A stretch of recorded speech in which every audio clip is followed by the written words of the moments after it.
कर्नाटक दी रैयत संघ तो महाराष्ट्र दा शेतकारी संगठन इन सारा जोड़ के एक गैर राजनीतिक नॉन पॉलिटिकल किसान संगठन जो अपनी आवाज उठाने के लिए बनाया गया था।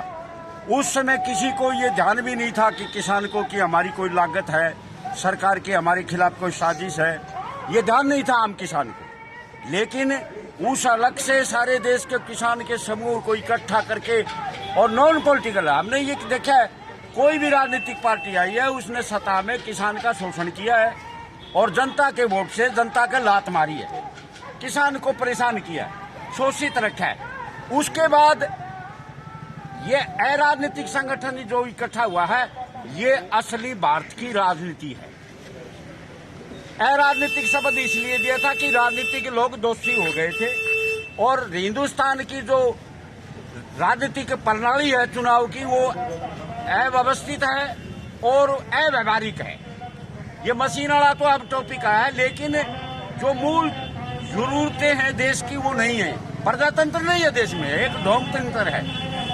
बताओ, विधानसभा, लोकसभा, राज्यसभा में जब कोई विधेयक आता है, कोई विषय आता है राष्ट्र का किसी वर्ग का, उसके ऊपर वही जारी हो जाती है।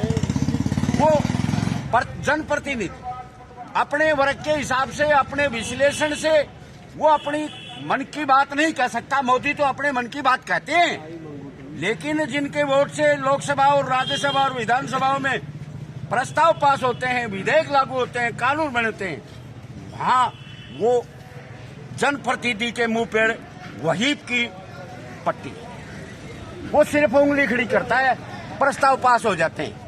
मोदी जी ने वाराणसी के अंदर 3 दिन पहले जब किसान दिल्ली बैठा है और जाकर के मोदी वाराणसी में किसान की बात करता है, यहां बात नहीं कर सके, वाराणसी में जाके बात करते हैं। और वाराणसी में भी किस प्रकार से कि कांग्रेस ने तो इस देश के किसान को छला है। और मैं गंगा घाट के ऊपर एक किस्म की कसम खा करके उन्होंने कहा कि ये जो नए कानून हम लेकर के आए हैं किसान हितों में है और किसान और देश का बड़ी प्रगति करेंगे, जबकि हकीकत में देश का किसान इसको समझ चुका है। फिर शक एक और होता है, कभी इस सरकार ने इसका बिल का परिणाम क्या होंगे ये पता ही नहीं हो। ये WTO की ड्राफ्टिंग है जो मोदी सरकार अब कानून ले आए थे, ये WTO की ड्राफ्टिंग है, हकीकत में सरकार को नहीं पता है। और जो मंत्री बात वार्ताओं में आते हैं उनको तो बिल्कुल ही ज्ञान नहीं है। हमारे जनप्रतिनिधि जो गए उनके सामने वो खिल्ली बन गए, बिल्ली बन गए।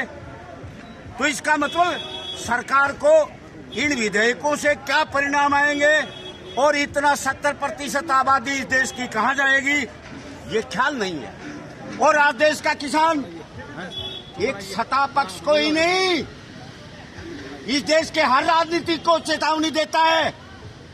आप जन आधार की राजनीति छोड़ करके टिकट हाईकमान से ले आते हो, काला धन अंबानी से ले आते हो और वोट जनता से मूर्ख बना के लेते हो, ये नहीं चलेगा। हम विपक्ष को भी आगाह करते हैं